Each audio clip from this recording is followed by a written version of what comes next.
So welcome everyone. How was the conference for everyone? Are your brains full? Are they tapioca? I didn't attend. I attended like 2 talks. The one before this one, and the one before my other one, because I wanted to be in the room. But you know, I'm also giving 2 talks and did that. What was that thing last night? The slideshow karaoke or whatever. So I'm doing my part. So this is my talk on tracking aircraft with Redis and software-defined radio, or streams and software-defined radio. I'm using streams in Redis to track the aircraft, but mostly it's a talk about software-defined radio. My name is Royse. I'm a developer advocate at Redis. There are 3 things on this slide that matter. One of them matters to me, one of them matters to you, one of them matters to my boss. The thing that matters to my boss is right there. So check out our stuff. I work for Redis. Who here has used Redis? Anyone? A few of you? So one of the things that I am charged with doing is to try to get people to think differently about Redis. Of the people who are using Redis, you're probably using it as a cache, aren't you? Or maybe for PubSub, or maybe as a session store. These are common use cases. Well, Redis has an event stream type, and so we're going to exploit that in this demo here. But this is mostly about the radio stuff. The thing that matters to me are the socials here. I'm at Royse. I still have the Twitter logo. I'm not going to change. I refuse. But you can follow me on there if you're still using Twitter. And if you're not, I'm on Blue Sky as well. I'm guy.dev, because you can use domain names, and I've got guy.dev as a domain name. So that's the part that matters to me. Give me a follow on socials if you're so inclined. The thing that matters to you is that github.com URL. So all of my code for this demo, workshops, I'm working on a workshop as well, but the demo's out there with instructions on what hardware you need to buy and how to get it up and running on your machine for Linux, Mac, and Windows. So if you want to try what I'm doing here on stage today at home, then you can. And if you are an amateur radio operator, any amateur radio operators in the room? 1. There's my call sign. I'm Whiskey H, Golf Uniform Yankee. And yes, I got a vanity call sign. Yeah. So that's the intros. A little bit of adjusting the levels here on this talk. And I think this is a really important one here is I'm not an expert. Amateur radio is one of those things. Radio is one of those things that has a lot of depth. There's a lot of places to go. I know some things fairly well. I have some things I think I know fairly well. I don't know what they are, but others probably do. And there's some things that I don't know that well. It's a big space. I do know Redis pretty well, but even it has its corners. So I'm not coming here as an expert. I'm coming here as a fan. I think radio stuff is cool, and I'm hoping you all do too. I'm going to share what I've learned. The other caveat with this talk is that there's going to be a lot of demos. You'll notice that I have an antenna sitting right there on the stage. It's kind of camouflage because it's a black antenna on a black stage with a, hard to see. I've got a handheld radio here. I've got a bunch of interesting hardware, and we're going to play with it because that's why you bring interesting hardware. And this talk's going to be a little all over the place because it touches a lot of disciplines. I've built a cool thing. It takes use of radio, software-defined radio specifically. It listens to broadcasts from aircraft, so there's information about aircraft and what kind of information they transmit while they're flying and while they're on the ground.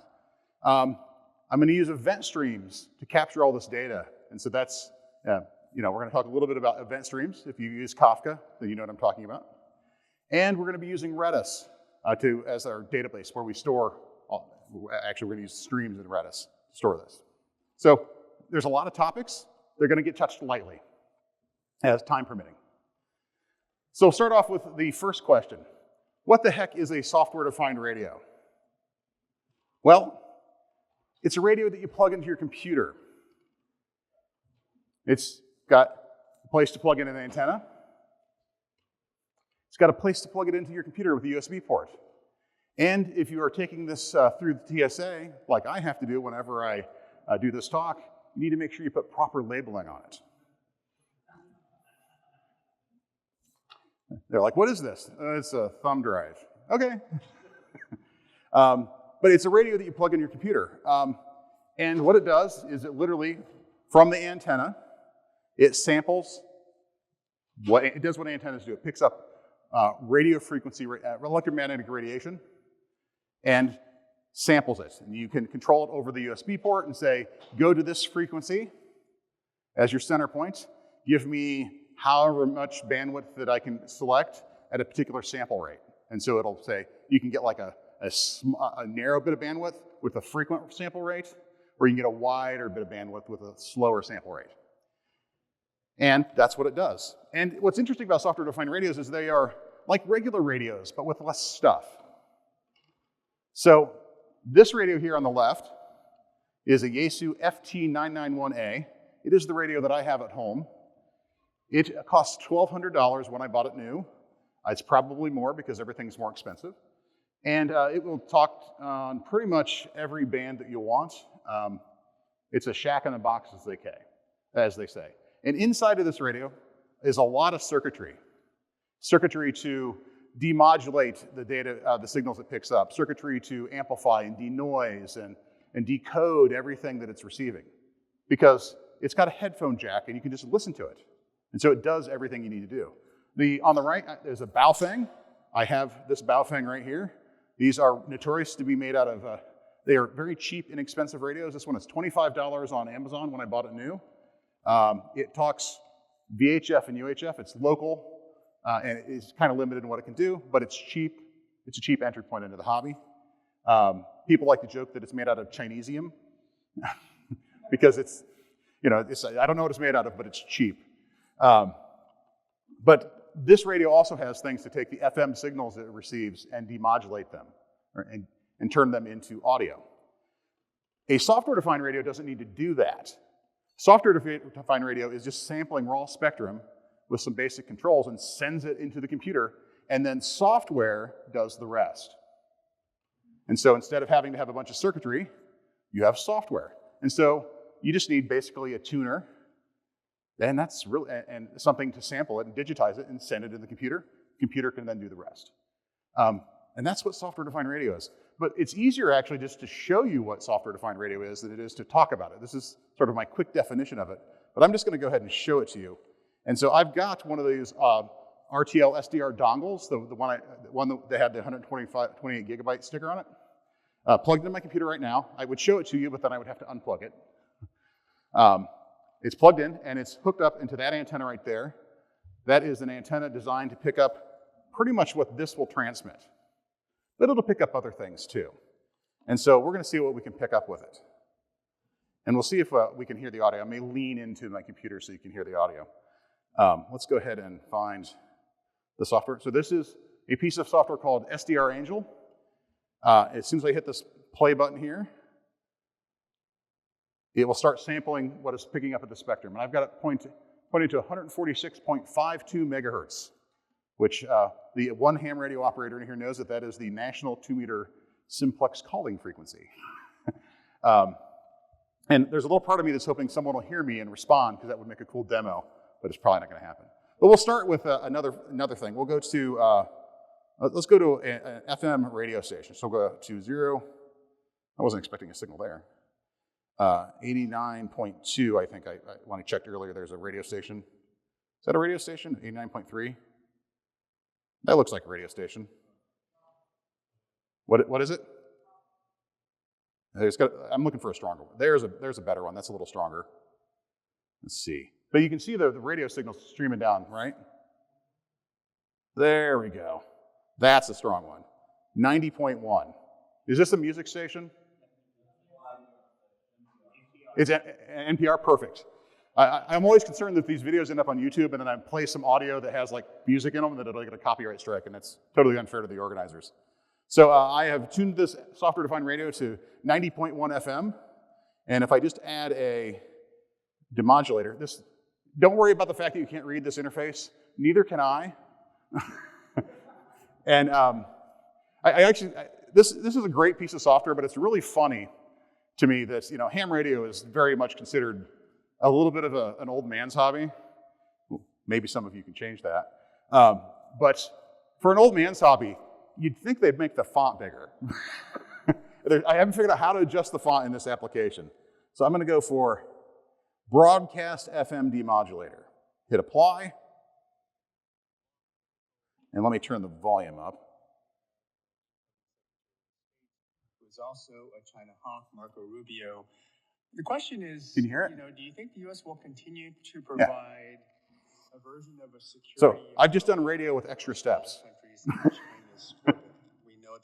Let's turn that demodulator out. Just to show you that it's not just picking up stray signals, that these are real. I can transmit here.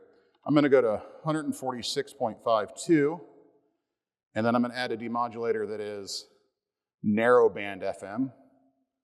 If I can find it in here, an FM demodulator. Hit apply, hit close, and we should, a lot of noise in there. But let me turn my little handheld on here. And I'm going to go to the other side of the stage because I don't want to be this close to the antenna. Well, actually, it's over there.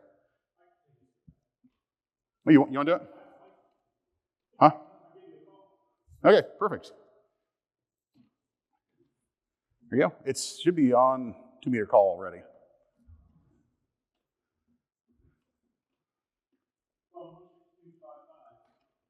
Oh, yeah, sorry, put it on.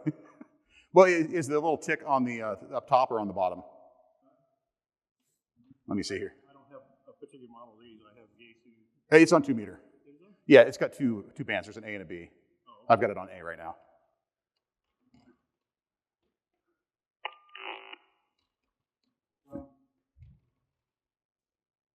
WAGY from November 0 Fox Papa. And y'all heard that, right? Pretty cool, right? So this is the exciting world of amateur radio. What's the range on On the Baofeng there, it's a 5-watt radio. Yeah, so you got to get 10 miles out of that at least. Yeah, basically to the horizon. If you're out on the ocean, yeah, you can get 10 miles. In downtown Atlanta, the signal's going to bounce off of buildings and stuff, and who knows where it'll end up. But with repeaters, which are radios that are mounted on towers that pick up your signal and repeat it, you can get a lot further. So that's what software-defined radio is. It's a little tiny radio that doesn't have all the extra stuff in it that you can access from your computer. So let's go ahead and stop the demodulating there, and we'll go ahead and stop that. And we'll come back to it in a bit. So now I need to find my slides. I could easily make this a 2-hour talk. I'll try not to. So if you think this looks cool already and you want to buy this stuff, this is the stuff that I started out with. So I bought this little kit here. It comes with the RTL SDR, the dongle, and some basic antennas. If you go to the GitHub repo that'll be at the end of the talk, there's a link to in there in the README. There's a link to a specific kit that I would recommend that's available today. I started with this, and I built my own antenna and hung it out the window and started listening to shortwave stuff. And I found I was having trouble hearing all the things that I wanted to hear. And so I got a different antenna. And this is a loop antenna. It's only meant for reception. You can't transmit with it. And it's important to note here, if you're interested in doing this, you do not need a license to listen to anything. Listening is free. There's nothing restricting you. If the only restriction is that if it's intended to be private conversation, you're not allowed to share it. And that's in the US, other countries vary. But I got a better antenna, one that could pick up HF frequencies, a shortwave radio as they call it. And with that antenna, I put it in my dining room window, and I hooked it up to that SDR, and I hooked it up to this MacBook, and I listened to a shortwave radio station from Lhasa, Tibet in Columbus, Ohio. Tibet. Now, they were pumping out a lot of power, and it was totally in Chinese, but so I don't know what they said. But there's a website you go to and look them up and find out where they're transmitting from. And so, and I've listened to Radio Havana, Cuba, which is pretty easy to get in the US. I think they aim it at us. And just all these great HF, all this great shortwave stuff. I could listen to amateur radio guys talking back and forth, making contacts around the globe.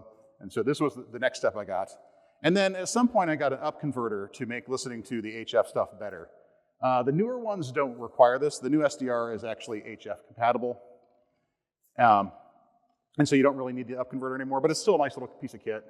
And I've used the word HF a few times, and I haven't really defined it. And I don't have a slide for this, but I think it's worth talking about. So the spectrum of radio you got LF, which is for low frequency.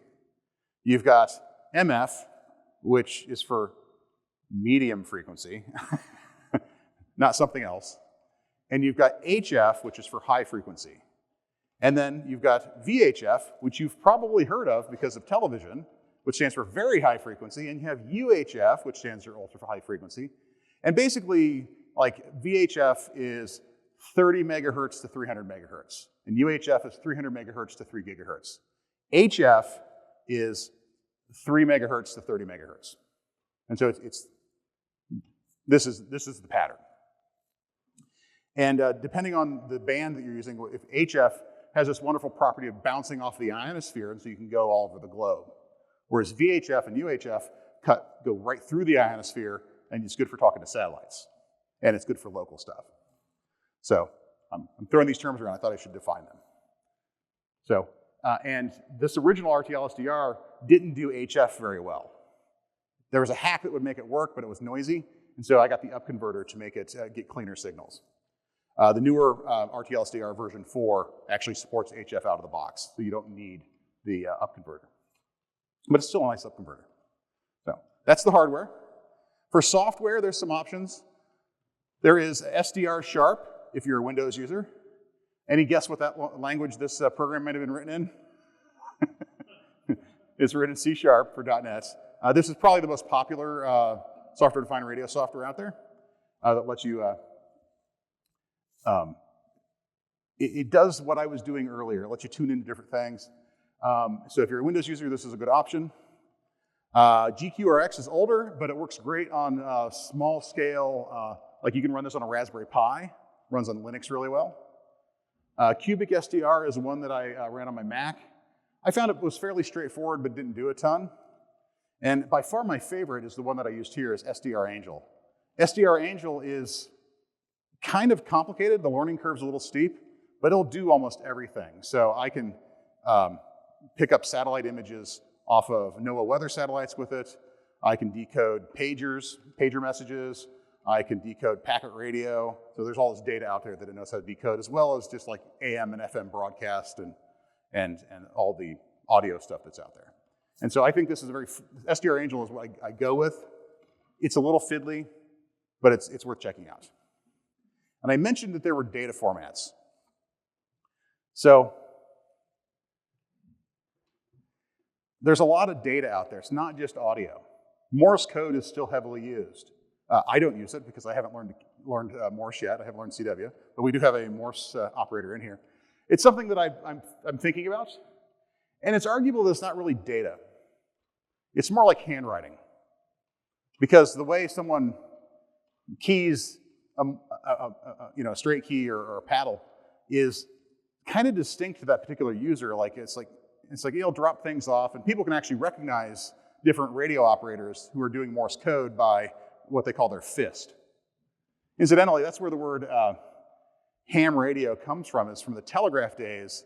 Bad operators were considered to be ham-fisted, and then the ham just became term for a bad operator, and then it carried over into radio, and it was coined like in 1880, and we're still using it to this day. So, but Morse code's out there. There is RIDI. This is radio teletype. This is an older standard that's mostly used by hobbyists now, but this is a way to send text data across HF. You'll find people contesting and going out and just trying to make contacts with everyone over RIDI, and you can totally receive that and read it.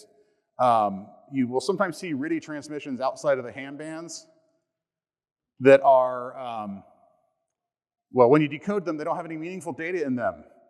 These are being transmitted by various serious people with guns called the US military or other militaries. They don't really say who they are, they're just broadcasting. You'll find those too, those are fun. Yeah, 3-letter agencies as well, of all countries. One of my favorites is APRS. APRS is the Automatic Packet Reporting System. APRS is an extension of packet radio, or a simplification of packet radio. Packet radio was based off, it's based off of the X25 protocol for networking. And so you can do literally, you can treat the airwaves like a big Ethernet, and your MAC address is your call sign, and you can then run TCP networks over the radio using packet radio. APRS is a simplified version of that where you can just broadcast out statuses. And typically this works by, someone has put an APRS radio in their vehicle, and they'll say, hey, I'm at this location, encoding data including their latitude and longitude, their altitude, their call sign, that kind of stuff. Or maybe you've got some weather stations. People put weather stations in their house, and these will broadcast to the APRS network over radio and over the internet as well. The current weather conditions every 20 minutes at that location. So if you go and look at all the APRS data, you can say, well, there's all these weather stations in my area, and you can get, like we had a tornado come through central Ohio last year, and people looked at the APRS weather stations. You could see the pressure drop as the tornado went through. Fairly fine-grained information. Even individuals can just use a radio that's better than this one to just transmit APRS packets with messages saying, hi, I'm Guy, or I could send, from myself to someone else a message. And then these all get sent out, and they are picked up by other individuals. And so we could use this as sort of like texting with extra steps. I could pick up the radio and talk to you, or I could send you text. And so individuals can listen to these. Repeaters, towers, can pick these up and repeat them so they can get extra range. So I use my little handheld, send a message, tower picks it up, sends it again and again, and they can go up to, like, depending on how it's configured, a couple of hops before it stops. And some of those repeaters, many of those repeaters, are internet gateways that will take these packets and feed them into the internet. And there's a cluster of servers across the globe that take APRS messages and route them in through the internet and out through other towers and gateways to users that are far away. And there's even applications running on the internet that interface with these. So you can send messages like to WXBot, that's the weather bot. You say, send a message to WXBot with your zip code, and WXBot will respond with, over the radio, the current weather conditions and forecast for that location. All of this with just a radio. Now, obviously, the internet's involved, but still, just a radio. And the point-to-point, like if I'm going to talk to you over APRS, it's just radio to radio. There is no internet. APRS is a global standard, although it operates at different frequencies across the globe. And since it's on the internet, you can go out to aprs.fi and actually look at all the stations in your area and what they're doing. So this is Columbus, Ohio, because that's where I'm from. And but you can go out to there right now on your phone and actually look and see all the APRS traffic. So APRS is pretty neat. There's also data around shipping. So all the big container ships and all the boats, actually, even just like yachts and stuff like that, have a transponder that announces their location and things like that. And here's the data it provides. You can listen to the location information from these watercraft and then decode it and say, I know that there is a boat that is at this latitude, this longitude, saying it's heading this direction at this speed. This operates on right around 182 megahertz on either side of it. And much like APRS, you can go out to vesselfinder.com and marinetraffic.com and view all the boat traffic that's happening across the globe. There's actually a network of satellites that picks up the transponders when they're out in the middle of the Pacific, where there's not any land-based stations that can pick them up. So this data is just floating around out there, literally, for the taking. And what I like about it is so this is obviously the Great Lakes region, and you see on here, well, there's the Mississippi River, right? And you can see the bit of the Ohio coming up down here down near Louisville, and you can see all the traffic on the Great Lakes, and then you can see there's a ton of traffic up in New York, and so this is all the boat traffic. Actually, with the recent the shipping issues, it was in the Red Sea area, not the Red Sea, wherever the Houthis were shooting watercraft. They were turning off these transponders because it makes it too easy to find targets. So that's exciting. So I'm not going to demo this because there's not really a large body of water anywhere nearby that would have boats, but it's there. There are some other formats that I really like. Hang on, going backwards. The other bits of data out there, one of my favorites, I got two really fun ones here. One is that your water meter and your gas meter are sending out meter readings all the time. And so you can go out, and you can run software and read that meter using a software-defined radio. And so I can go to my water meter and I can get the number off of it, because it just transmits it periodically. And this is so that the water company can drive through my neighborhood and just pick up all the meter readings without having to go into anyone's house. But it also means that I can read all of my neighbors' meters too. So that's kind of fun. I don't know whose are whose, but it seems like the people at the pool would be easy to find. But I think the most random one that I like is that in your car, if you've got a tire pressure sensor, a little light that tells you your tire's low, you ever wonder how that gets onto the dashboard? You can't run a wire from the tire because it spins, right?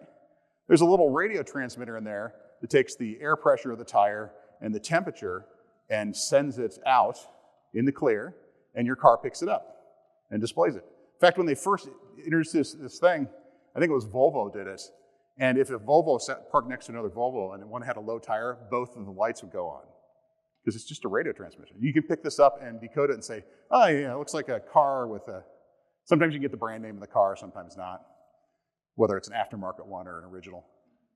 But yeah, you can just get it's like, well, he needs to fill his tires, and it's interesting that the temperature's in there as well, because those are both data to tell you whether the tire needs replaced or not, or is flat or not. It's like, well, the pressure's a little low, but it's also really cold. Okay, we'll see what happens when it warms up. So lots of cool data out there, so much cool data. You can also pull down satellite images from, I think I mentioned this, from the NOAA weather satellites. They're still up there, broadcasting continuously, just a pan and scan of just the surface of the Earth, and so you can get real-time images from space from a weather satellite using this software-defined radio and an antenna that's outside aimed at it. An antenna that you can make out of a tape measure and PVC pipe. So much cool stuff out there. The star of the show today is ADS-B. This is the Automatic Dependent Surveillance Broadcast. And this is data that every aircraft transmits when it's flying. Military aircraft have the ability to turn the transponder off for all the obvious reasons, but normally they fly with it on as well. And so every aircraft is transmitting at 1,090 megahertz a unique identifier for that aircraft, the ICOA ID. This one here is Elon Musk's. I'm told. I totally picked, no, it actually is. I looked it up and put it on there because I thought it was funny. But this is a unique identifier for every aircraft. You can actually, it's a 3-byte hexadecimal number. And so you can actually download all of the known airframes that are out there. There's hundreds of thousands of aircrafts worldwide. And so it's not as much data as you would think. They also broadcast their call sign. That can be your N number, whatever, for your radio. If you're a private aircraft or like police aircraft, this is, again, Elon Musk's.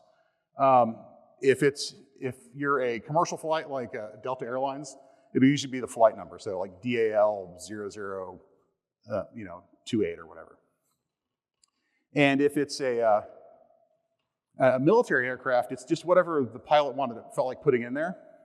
And so you'll see things like I was in Poland one time and I saw one that was Duke 55. That turned out it was a US military aircraft flying back from the Ukrainian border, near the Ukrainian border across to Krakow. I'm sure they had an interesting day.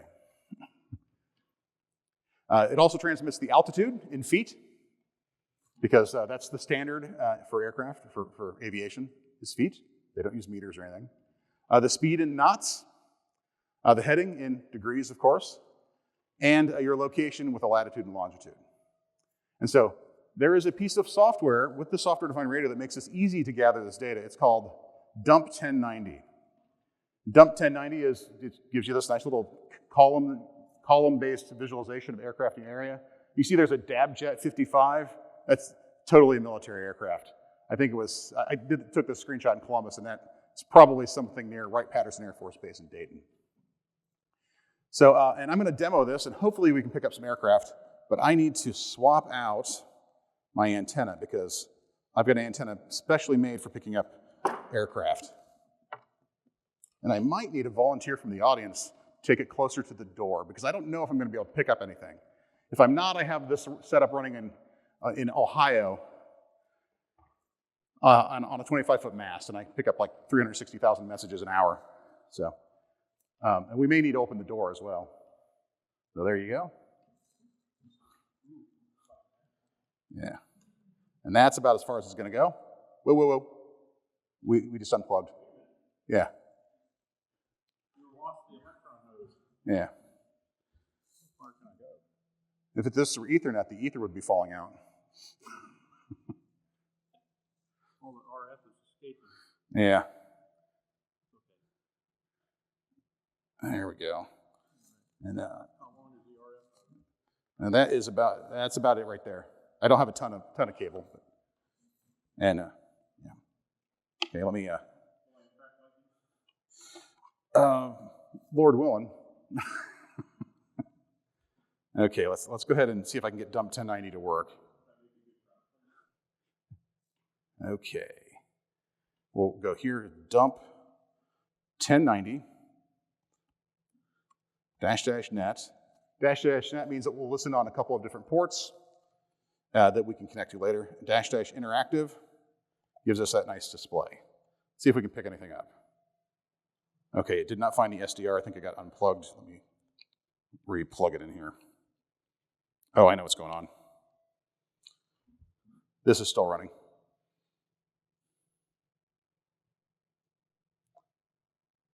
Turns out you can't use the device from two different pieces of software at the same time. Okay, let's see if that works. There we go. Now, I'm not hopeful that we're going to pick up much in here. Could someone open the door in the back? Just to see if that helps. We picked up one. There's an aircraft. It's at 10,000 feet, 360 knots, heading 17, and it's got a latitude and a longitude. We've received 17, 18, 21, we're picking up messages. Opening the door actually helped because the rate seemed to pick up there a little bit. So we've got one. I don't have a flight number yet. But yeah, we picked up an aircraft.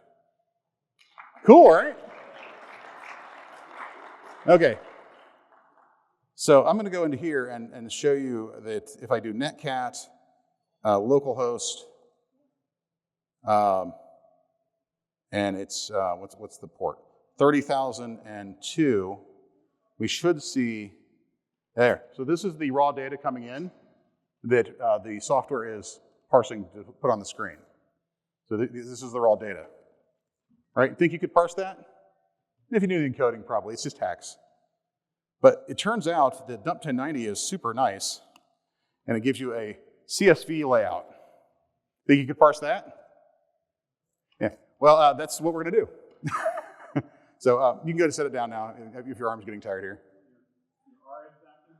Yeah.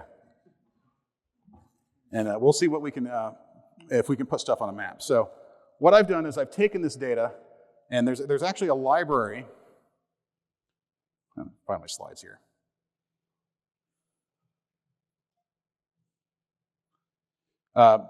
Called SBS1. So the data is in this format called SBS1. It's some air traffic control standard. I don't know what it is. I just know it's called SBS1. And it's a standard format for ADSB messages, aircraft messages. And there's a node library that actually knows how to receive it. So I don't have to even parse it. I can literally point this node library at dump 1090, and it will start parsing the messages and just give me an event every single time a message comes in. So what I did was I took that, and I shove the messages into Redis as an event stream, and I'm going to put them on a map. That's the demo. I'm going to do that using well, this is a little bit out of date here, but for right now, I'm going to be using a library called Redis Stack. Redis Stack is a Docker image that takes open source Redis, which is now source available, and adds JSON, search, probabilistic data structures, and time series to it. And so you've got lots of different data structures. I use the JSON, I use the event stream, to store all this stuff. So it's going to shove all this into Redis using Redis.Stack. Redis 8's coming out really soon. It will supplant Redis.Stack, but it's not. Redis 8's still in a milestone release, so I still have to say we use Redis.Stack until we go official. And so I built this thing. It's a little involved. I've got a piece of software called a radio ingester, and multiple versions of this can be running at the same time. So the radio ingester you could have one here, we could have one in Columbus, Ohio, we could have one in Brooklyn, one down in Orlando, wherever we want. And all of these get fed into Redis into an event stream. So one event stream, all these messages come in with a radio identifier that's just configured in a config file.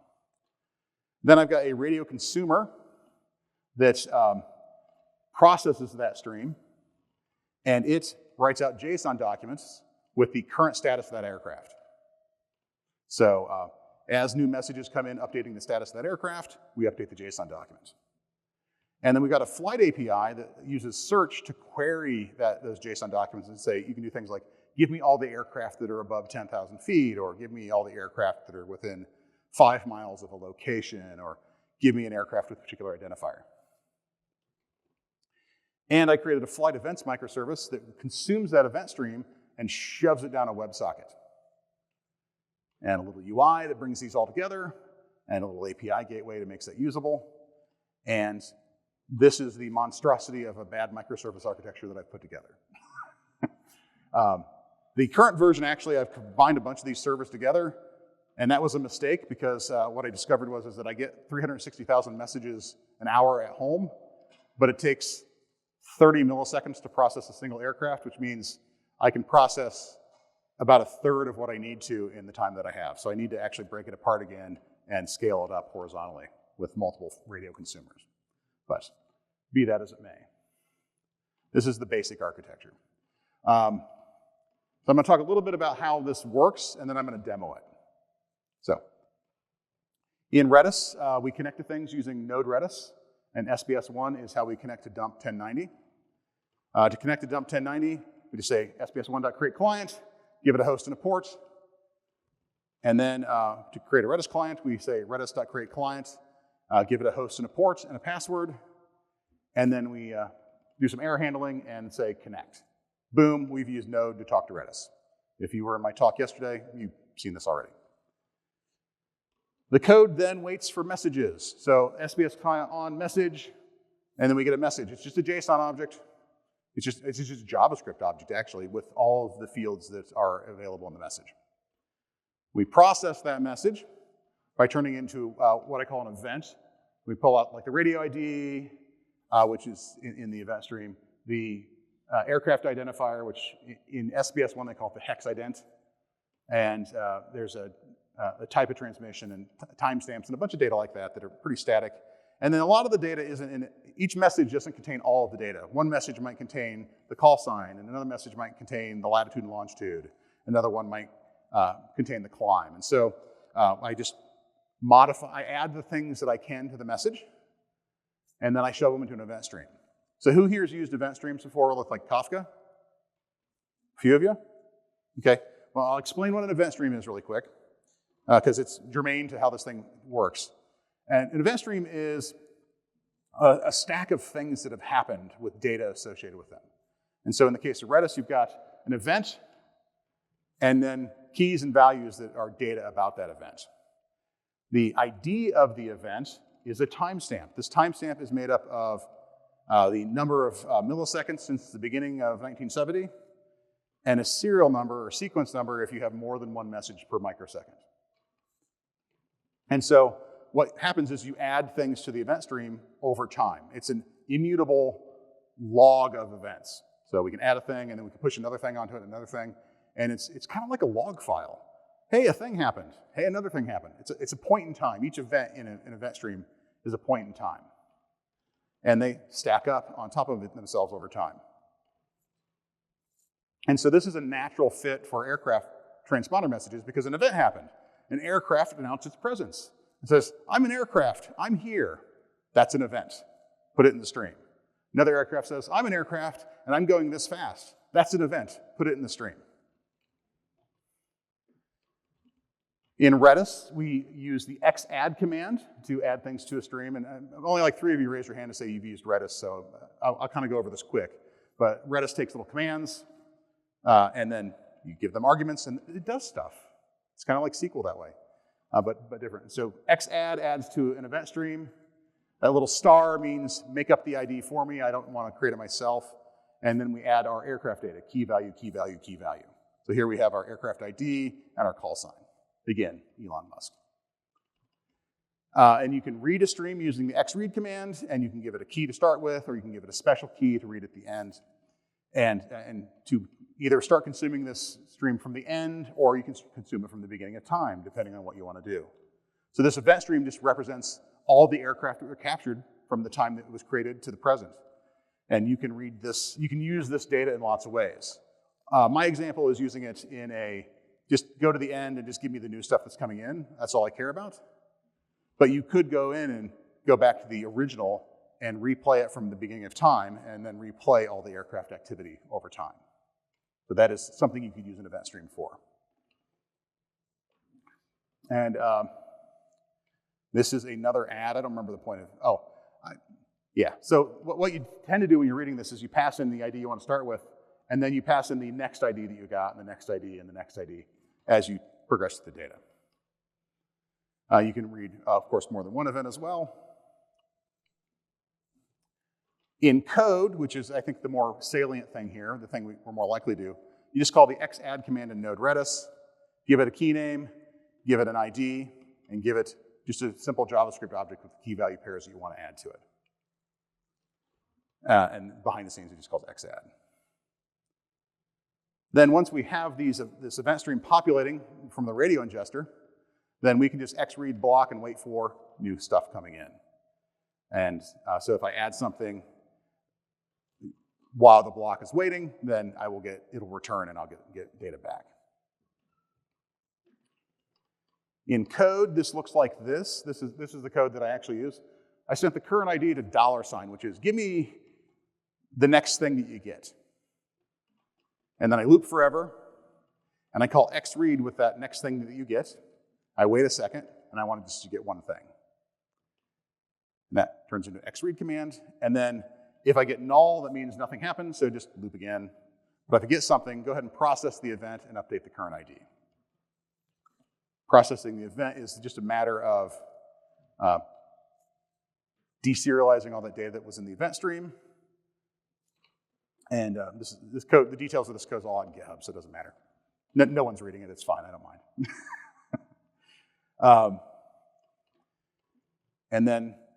And then we publish that event over a WebSocket using standard WebSocket code. So that's what it does. We got about 15 minutes left. I'm going to do the demo, and then because this is the fun part, right? And if it doesn't work, then I will we'll connect to the one in Columbus and get that to work. But let's go ahead and get this thing working. Okay, come on. Here we go. So I'm still picking up aircraft even though it's sideways. That's a good sign. Okay. So I'm just going to do this the easy way. I just do a Docker compose up. That should just launch the app. That'll launch the flight server, which is all those services that I merged together that I shouldn't have. and the radio ingester will connect to dump 1090 and start pulling those data down. And we are picking up aircraft messages. And then I should be able to go to, I need a browser. I've had this awkward thing that happens. I use Brave, but I start typing BRA for Brave, and then one time it didn't launch Brave. It instead decided to do a web search for bras. And now, almost every time I type Brave, it brings up other things. Hopefully that wasn't a code of conduct violation. I just thought it was really funny. Okay, we'll go to localhost. 88,000, I think. Is that correct? Maybe it's 8080. That's 8,000.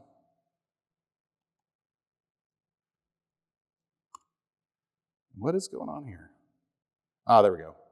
Wants location information. There's Atlanta. That's where we're at roughly, and we'll see if we can pick up any aircraft.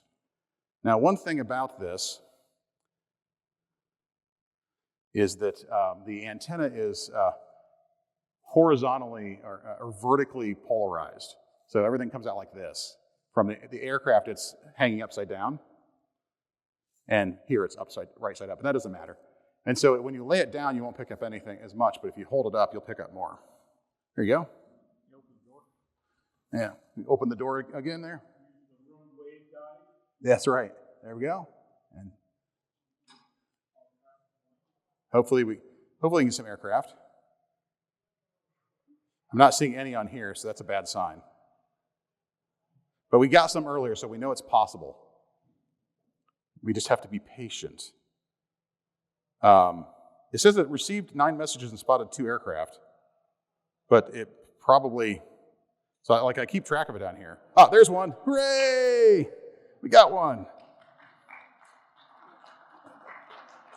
Now if I can, come on computer, you can do it. I want to click on, okay, let's go to list. There we go. So I'm gathering a whole bunch of stats on these things. If I click on the aircraft, then I get a little show here of there's the aircraft ID, I don't know the flight number, there's a location, the altitude, all the details.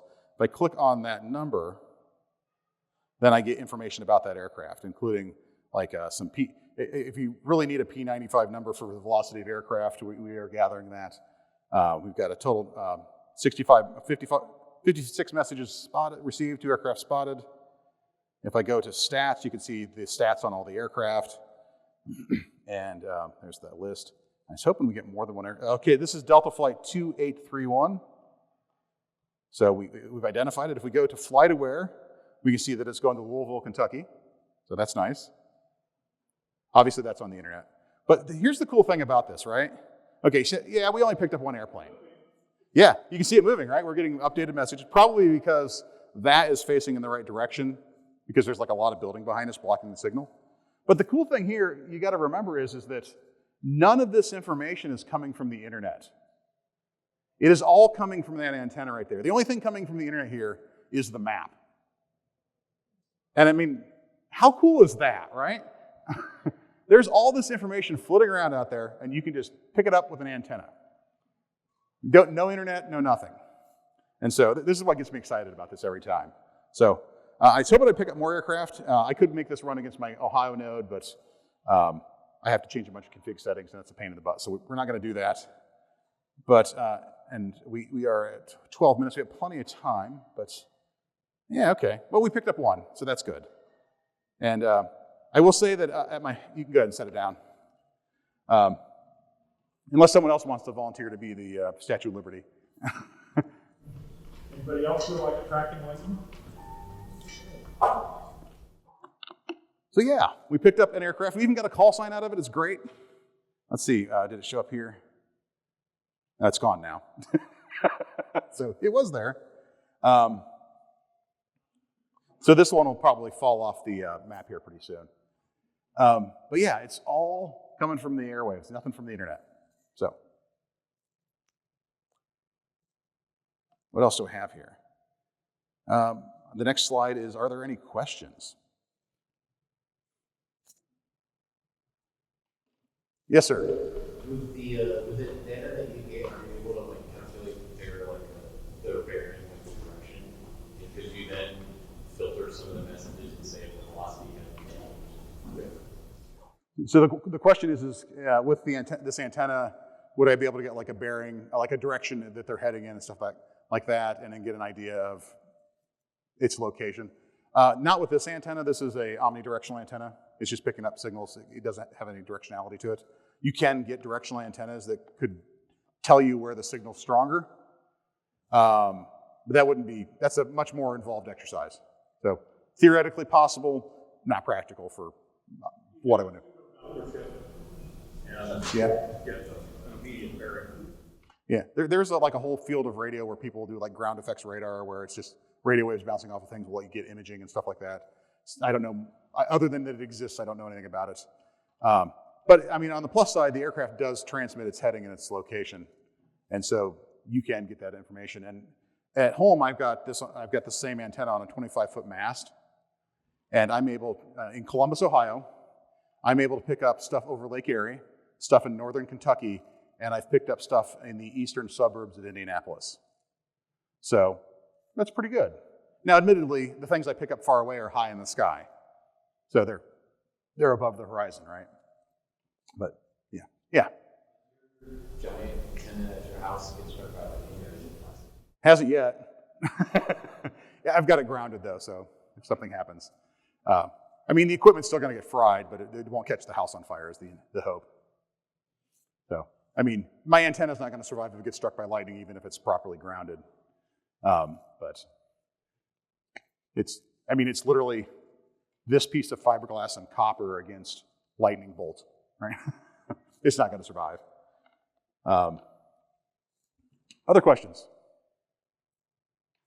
Yeah. Could you use the same sort of setup to pull radio data to do like like the sort of white noise or radio frequency random like generation fault encryption key? That should work for a software-defined radio. I mean, because you could just pick up random static and then use it to generate encryption. Now that said, your static might not be as random as you think it is, because there's lots of things being transmitted. But in principle, that seems like it would work, yeah. And ultimately, when you talk to the software-defined radio using the libraries, you are just getting arrays of numbers of sample rates at different frequencies and different times. So, yeah, that'd be an interesting thing to try and code up, actually. It might be skewed by frequency, and other things, so it might not be as random. Yeah. Well, if you tune it to like a 90 point whatever station that was, right? You know, it probably isn't going to be as random as you'd think either. But there was another question there. Yeah, so you would be able to pick up things off of things that orbit the Earth, and you'd be able to pick up other things with the appropriate antenna. You'd be able to pick up all kinds of stuff. Yeah. You can. This software-defined radio is good from, I think it goes up to 1.7 gigahertz, and pretty much down to LF. So you can. With the right kind of antenna, you could, in theory, do radio astronomy with it, but you need some sort of, you probably, like there's a great YouTube channel, this guy called Save It for Parts, who does a lot of satellite radio stuff with software-defined radios, and he's picking up data off these satellites, and he has satellite dishes that he buys, is given, or has cobbled together. Like he made one using an umbrella and tinfoil, which did not work very well. And then he's got amplifiers, inline amplifiers specifically designed for satellite communications to help amplify the signals. Listen to the ISS and be able to communicate through it. It's got a repeater. Yes, it does. Yeah. Run the signal through that and station. Yeah. So like this radio here can talk to a repeater that's on the ground, and then it amplifies the signal. But the main limitation of its range, it has more to do with the curvature of the Earth than it does the power output. And so you can, with a directional antenna, fairly easily contact the International Space Station and bounce a signal down to someone else. So there's a repeater in the sky as well as a repeater on the ground. That's kind of what satellite radios do, or communication satellites. That's kind of their purpose, is to be a repeater in the sky. So there was another question, I think. Was it you? I have a question. So when I'm driving my car from one area to the next, sometimes the radio station will switch to like the one coming from the other city. Is there, if you have a big enough antenna and you're picking up like the same FM station but two different broadcasts, is there like an easy way to isolate those out and say, I want to listen to the one that's coming from 100 miles that way versus Okay, so this gets in the territory where I'm not an expert, but I'm going to speculate. So if you had a directional antenna, you could totally do that? Okay, excellent. He's been doing it much longer than I have, so. Yeah, FM has a thing called capture. Has to do with how speed modulated. So what'll happen is, unlike data, it'll very rapidly go poof. The other stations capture. The only way to distinguish one from the other is to have a direction. Yeah, whereas like a lot of the AM signals, and particularly I noticed this on single sideband, is you can talk over each other. People talk over each other, and you hear all the voices mingled. But when like if we're using this radio here on a repeater and two people talk at the same time, you just get garbled messages because the the signals, the encoding goes over top of each other, and you can't. It just makes noise. So, any other questions? Actually, I'm going to go ahead and move on because I have just sort of some resources here. So this is where you can go and get Redis Stack. Go to redis.io / actually, if you just go to redis.io, I'll tell you where to find Stack. This is the SDR software that I was using. Links to the various ones I mentioned. If you're interested in tracking aircraft or watercraft, this is the AIS trackers that are out there. And here are the ADS-B trackers that are out there. And if you want to get dump 1090, there's the original source code written by, actually, through happy coincidence, dump 1090 was written by Salvatore, who is the same guy who wrote Redis, which I discovered after I started building this talk. So that was a great coincidence. I'll pause a moment because I see people taking pictures. But, and I have a QR code coming as well, so you can get all the material. So check out some of our stuff. We got a Discord server if you're doing Redis stuff. You can ask questions on there. We got free classes at university.redis.io. You take the Redis 101, you will hear my sultry voice teach you all about the basics of Redis. And you can sign up for a cloud instance of Redis at redis.io/try-free. The logo has changed. This is the old one. There are plenty of swag with the new logo up here, so please grab some swag on your way out. If you want these slides and the code and you want to play with this yourself, you can go out to that QR code. It will never give you up, nor will it let you down. And please come on up and grab some swag. That's pretty much my last slide. Thanks a lot.